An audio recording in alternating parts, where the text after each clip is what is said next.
ஒரு வாரத்துக்கு தேவையான மாவை நான் அரைச்சி எடுத்துன்னு வந்துட்டேன். அப்புறம் அந்த கிரைண்டரில் ஒட்டின்னு இருக்க மாவெல்லாம் கொஞ்சம் தண்ணி விட்டு அதை வாஷ் பண்ணி, அந்த தண்ணி தான் இது. இந்த தண்ணியெல்லாம் கீழே ஊற்றக்கூடாது. இப்போ உப்பு போடலை, உப்பு போடாமல் தான் நான் கரைக்கிறேன்.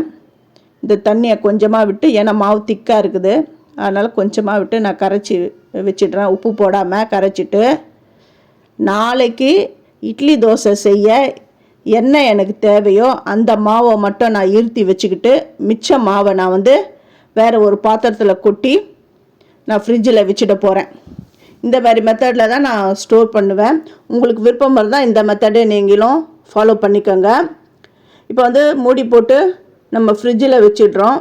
உப்பு போடாமல் தான் நான் எடுத்து வைக்கிறேன்.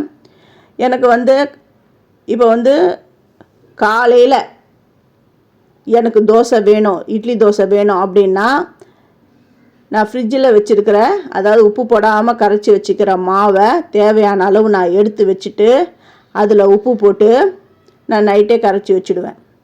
அப்போ காலையில் நல்லா ஃபர்மெண்ட் ஆகிடும். நான் இட்லி தோசை அது பண்ணிவிடுவேன். இப்போ எனக்கு நைட்டு வேணும் அப்படின்னா, காலையிலேயே ஃப்ரிட்ஜை திறந்து அதிலேருந்து கொஞ்சம் மாவு எனக்கு தேவையானதை எடுத்து காலையிலே உப்பு போட்டு வச்சேன்னா நைட்டு இட்லி தோசை அதுக்கு யூஸ் பண்ணிப்பேன். இப்போ எனக்கு தேவையான மாவு, மறாத நாள் காலைக்கு தேவையான மாவு எடுத்து வச்சுட்டு மிச்சத்தை ஊற்றி வச்சுட்டேன். இப்போது தேவையான மாவில் உப்பு போட்டு கரைச்சி வச்சுடுவேன். இந்த மெத்தட் தான் நான் ஃபாலோ பண்ணுறேன். உங்களுக்கு விருப்பம் இருந்தால் இந்த மெத்தடையும் நீங்கள் ஃபாலோ பண்ணிக்கோங்க. இப்போ ஃப்ரிட்ஜில் நம்ம வச்சிடறோம் பார்த்திங்களா, அது நல்லா ஸ்லோவாக ஃபர்மெண்ட் ஆகும்.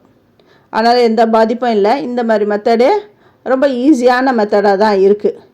அப்புறம் இந்த தண்ணி இருக்குது பாருங்கள், கிரைண்டரை வாஷ் பண்ணி எடுத்துகிட்டு வந்த தண்ணியை கீழே விடாதீங்க.